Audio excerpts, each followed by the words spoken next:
रात के 2 बजे का समय था। राजन अपने दोस्त अभिमन्यु के साथ मुंबई से दिल्ली अपनी कार से जा रहा था। अभिमन्यु लगातार 9 घंटे से ड्राइव कर रहा था। लगातार ड्राइव करने की वजह से उसे बहुत थकान महसूस हो रही थी। अभिमन्यु, मुझे लगता है कि हमें राजस्थान से शॉर्टकट होकर दिल्ली जाना चाहिए। 2 घंटे पहले ही पहुंच जाएंगे। और वैसे लगातार कार ड्राइव करते करते मेरी हालत खराब हो गई है और ऊपर से पेट्रोल भी बहुत कम हो रहा है। हाँ यार, यहीं कहीं आसपास पेट्रोल पंप भी नहीं दिखाई दे रहा, इसलिए कहता हूँ राजस्थान होते हुए शॉर्टकट ले ले। वहां पर जरूर कोई ना कोई पेट्रोल पंप हमें दिख जाएगा। अभिमन्यु ने गाड़ी राजस्थान की ओर जाने वाले हाईवे पर मोड़ ली। लगभग 1 घंटे बाद अर्जुन और अभिमन्यु तेजी से गाड़ी ड्राइव करते हुए माधवगढ़ के एक सुनसान गांव की ओर से गुजर रहे थे कि तभी उनकी नजर एक पेट्रोल पंप पर पड़ी। अचानक अभिमन्यु की कार झटका देते हुए रुक गई। अर्जुन की आंख लग चुकी थी। कार अचानक रुकने से अर्जुन नींद से जागते हुए बोला, क्या हुआ? अरे दिखाई नहीं दे रहा है क्या? सामने पेट्रोल पंप है और कार में सिर्फ इतना ही पेट्रोल बचा है कि ये 20 से 30 किलोमीटर दूर ही चल पाएगी। एक पल को तो मुझे लगा जैसे कि एक्सीडेंट हो गया हो। अरे कार मैंने नहीं रोकी अर्जुन, मेरी नजर ही इस पेट्रोल पंप पर पड़ी थी और कार अपने आप झटका देते हुए रुक गई। लेकिन जो भी हुआ अच्छा हुआ, पेट्रोल तो हमें कहीं ना कहीं से डलवाना ही था ना। अभिमन्यु और अर्जुन कार से बाहर निकल आए। उन्होंने देखा उस पेट्रोल पंप पर एक भयानक और अजीब सा सन्नाटा छाया हुआ था। अरे यार, यहाँ तो मुझे कोई नहीं दिखाई दे रहा। कहीं ये पेट्रोल पंप बंद तो नहीं पड़ा? यानी बंद तो नहीं है, क्योंकि सामने ऑफिस तो खुला है और लाइट भी जल रही है। और वो देख, इस पेट्रोल पंप के अंदर तो एक छोटा सा रेस्टोरेंट भी है, उसके अंदर की भी लाइट जल रही है। मगर मुझे लगता है कि उस रेस्टोरेंट के अंदर भी कोई मौजूद नहीं। अरे तो इसमें टेंशन वाली क्या बात है? अपने हाथों से पेट्रोल डाल लेंगे। इतनी रात में कौन देखेगा हमें? क्या पेट्रोल पंप के कर्मचारी ने हमें देख लिया तो वो हमें चोर समझेंगे? पेट्रोल पंप के आसपास इंसान तो क्या, एक चूहे का बच्चा भी नजर नहीं आ रहा। तभी उन दोनों के कानों में पीछे से किसी व्यक्ति की भारी आवाज टकराई। कौन हो तुम? उस आवाज को सुनकर वो दोनों चौंक कर पीछे की ओर देखने लगे। उन दोनों के सामने अजीब से चेहरे वाला एक व्यक्ति खड़ा हुआ था। यार, इसकी शक्ल तो बड़ी भयानक लग रही है। ऐसा लग रहा है जैसे कि शमशान घाट की चिता से अभी अभी उठकर आया हो। हाँ यार, बोल तो बिल्कुल सही रहा। मैं खुद पहली नजर में इसकी शक्ल देखकर डर गया था। लेकिन हमें क्या, हमें सिर्फ पेट्रोल डलवाना है और यहाँ से निकलना है। इतना बोलकर अभिमन्यु उस कर्मचारी से बोला, अभी कुछ सेकंड पहले आप कहाँ पर थे? हमें तो आसपास कोई नहीं दिखा था। अपने काम से काम रखो साहब। कहो, किस काम से आए हो? अरे पेट्रोल भरवाना है, टैंक फुल कर दो। अभिमन्यु के कहने पर वो पेट्रोल पंप का कर्मचारी पेट्रोल डालने लगा। तभी अर्जुन की नजर उस पेट्रोल पंप की जमीन पर पड़ी। अर्जुन बुरी तरह से डर गया। अभिमन्यु, अरे नीचे देख, ये तो खून के धब्बे हैं। तभी उन दोनों के कानों में उस कर्मचारी की आवाज टकराई। टैंक फुल हो गया साहब, अब आप लोग जा सकते हैं। वो कर्मचारी देखते ही देखते उन दोनों की आंखों के सामने से गायब हो गया। ये देखकर अभिमन्यु और अर्जुन की आंखें दहशत से फटी की फटी रह गई। अरे लगता है हम दोनों गलत जगह आ गए हैं। वो दोनों तुरंत कार के अंदर बैठ गए। अर्जुन ने अपनी कार हाईवे पर दौड़ा दी। अभिमन्यु को कार ड्राइव करते हुए 1 घंटे से ज्यादा हो गया था, मगर रास्ता था जो खत्म होने का नाम भी नहीं ले रहा था। तभी अचानक अर्जुन की नजर एक और पेट्रोल पंप पर गई। यार, ये पेट्रोल पंप हमें कुछ जाना पहचाना नहीं लग रहा। जरा गाड़ी रोक। अबे पागल हो गया क्या है? हमें यहाँ से निकलना है, देखा नहीं तूने?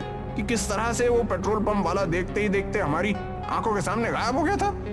अरे मेरी बात को समझने की कोशिश क्यों नहीं कर रहा? एक सेकंड के लिए गाड़ी रोक के तो देख। अर्जुन की बात सुनकर अभिमन्यु ने अपनी कार रोक दी। वो वही पेट्रोल पंप था जिस पेट्रोल पंप से वो लोग भागे थे। आंखें फाड़े उस पेट्रोल पंप को देखे जा रहे थे कि तभी उनके कानों में उसी कर्मचारी की आवाज टकराई। अरे तुम मुझे पेट्रोल के पैसे नहीं देकर गए थे साहब। उन दोनों ने जैसे ही खिड़की के सामने देखा तो वही कर्मचारी अपनी भयानक शक्ल लिए हुए उन दोनों को देख रहा था। कुछ ही पलों में अर्जुन और अभिमन्यु की चीख सन्नाटे को चीर गई। इस घटना के 3 महीने बाद शाम के 5 बजे एक कार तेजी से माधवगढ़ के हाईवे पर दौड़ रही थी। कार के अंदर 3 लोग सवार थे, करण, नंदिनी और विजय। वो तीनों पुलिस वाले थे जो 3 महीने पहले लापता हुए अर्जुन और अभिमन्यु की जांच कर रहे थे। कार विजय ड्राइव कर रहा था और विजय को ड्राइव करते हुए काफी देर हो गई थी। यार, पीछे हम पिछले 6 घंटे से इस हाईवे पर अपनी कार को दौड़ा रहे हैं, मगर यहाँ तो सन्नाटे और वीराने के अलावा कुछ भी नहीं है। अरे मेरी भी कुछ समझ नहीं आ रही है, आखिर ये अर्जुन और अभिमन्यु रात के इस वक्त इस सुनसान इलाके में कर क्या रहे थे? उनके मोबाइल की आखिरी लोकेशन इसी जगह के आसपास की है यार। नंदिनी, जो कि कार के पीछे वाली सीट पर नींद की झपकी ले रही थी, अचानक से बोली, पता नहीं वो लोग जिंदा हैं भी या नहीं। अरे कमोन नंदिनी, ऐसे नहीं बोलते। अभिमन्यु और अर्जुन जैसे भी थे, वो हमारे दोस्त थे। हाँ, 1 नंबर के रिश्वतखोर। अरे लोग मुझे आकर शिकायत करते थे उनके बारे में। तो तुम क्या चाहती हो? अगर वो दोनों रिश्वत लेते थे तो क्या उनकी छानबीन नहीं की जाए कि आखिर वो कहाँ लापता हो गए? क्या विजय ठीक कह रहा है नंदिनी। डिपार्टमेंट में हर दूसरा आदमी रिश्वत लेता है और हर कोई तुम्हारे जैसा ईमानदार नहीं होता। तभी कार बुरी तरह से झटका देती हुई अचानक रुक गई।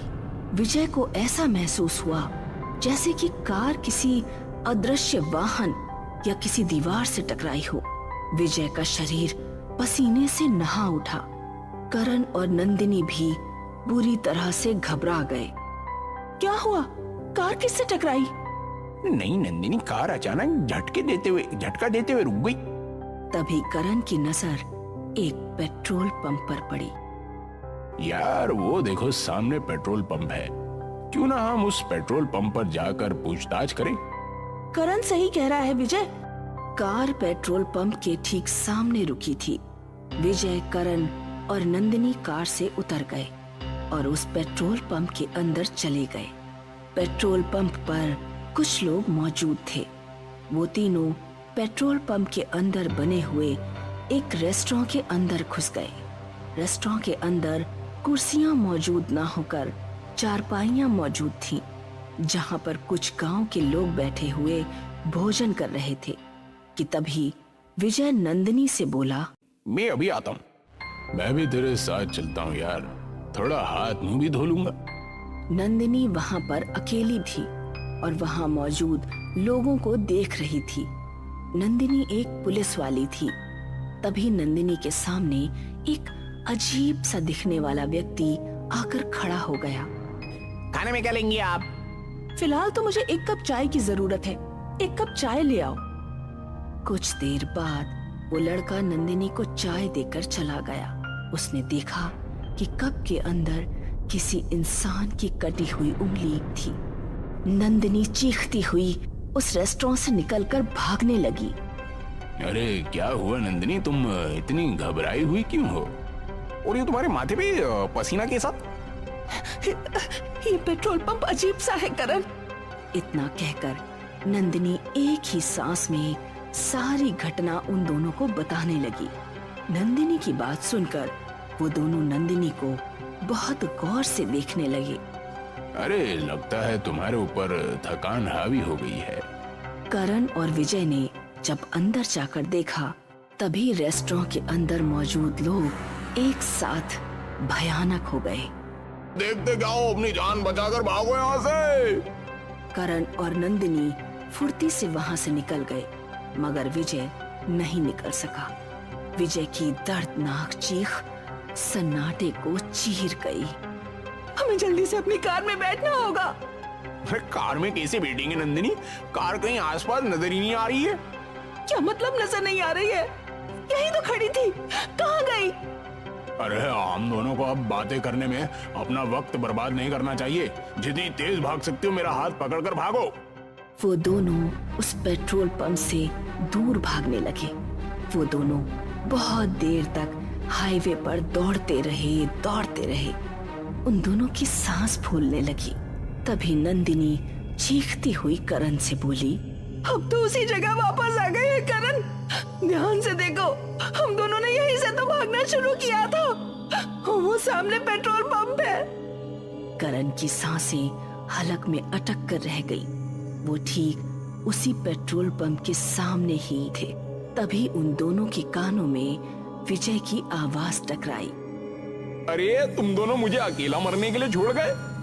विजय एक भयानक शक्ल में क्रोध भरी नजरों से उन दोनों को देख रहा था। तुम दोनों को मुझे भी साथ लेकर चलना पड़ेगा। तभी उन दोनों के कानों में अर्जुन और अभिमन्यु की आवाज टकराई। विजय सही कह रहा है। तुम दोनों विजय को रेस्टोरेंट में अकेला छोड़कर भाग गए। करण और नंदिनी ने देखा तो उनके सामने अभिमन्यु और अर्जुन भी अपनी भयानक शक्ल लिए हुए खड़े थे। अचानक अभिमन्यु ने करण की गर्दन उसके धड़ से अलग कर दी और उसका सर नंदिनी के पास फेंक दिया। नंदिनी चीखती हुई अपने शरीर की पूरी ताकत लगाकर दोबारा भागने लगी। उसकी सांस फूल रही थी, मगर उसने अपने कदम नहीं रोके। कौन हो तुम? नंदिनी ने एक ही सांस में कांपते हुए सारी घटना उस बूढ़ी स्त्री को बता दी। अब तुम यहाँ से नहीं जा सकती बेटी। क्या मतलब मैं यहाँ से नहीं जा सकती? बड़ी बेवकूफ लड़की हो। तुम तीनों उसी वक्त मर चुके थे जिस वक्त तुम्हारी कार झटका देते हुए रुकी थी। वो कार रुकी नहीं थी, बल्कि उस कार का एक्सीडेंट हुआ था। क्या बकवास कर रही हो तुम? कार का एक्सीडेंट कैसे हो सकता है? बूढ़ी स्त्री नंदिनी का हाथ पकड़कर वो एक कार के पास ले आई। गौर से देख इस कार को लड़की, ये किसकी कार है? नंदिनी उस कार को फटी फटी आंखों से देखने लगी। वो कार उसी की थी। उसने देखा उसकी विजय और करण की लाशें पड़ी हुई थी। तुम तीनों की मौत यही हो गई थी। इस पेट्रोल पंप को देख रही हो? ये हॉन्टेड पेट्रोल पंप है, भूतिया पेट्रोल पंप। इस पेट्रोल पंप पर जो भी आता है हमेशा यहीं पर कैद होकर रह जाता है, और यहाँ जो भी वाहन आते हैं अदृश्य हो जाते हैं। तुम्हारी कार किसी एक अदृश्य वाहन से टकराई थी। अगले दिन न्यूज़पेपर में नंदिनी, विजय और करण की फोटो छपी हुई थी और सभी जगह चर्चा थी कि एक बार फिर उसी हॉन्टेड पेट्रोल पंप पर 3 लोग लापता हो गए। ये क्या रहस्य है, कोई नहीं समझ पाया, और शायद कुछ